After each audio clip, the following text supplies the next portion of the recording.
Pro volání číslo 60 je výběr, neboli možnost volby.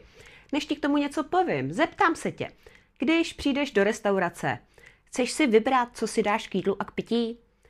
Když chceš někde bydlet, taky si chceš vybrat, kde budeš bydlet, jestli to bude v domku, v přírodě nebo v paneláku v bytě.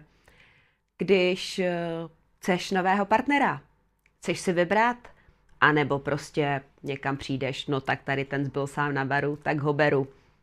Asi ne.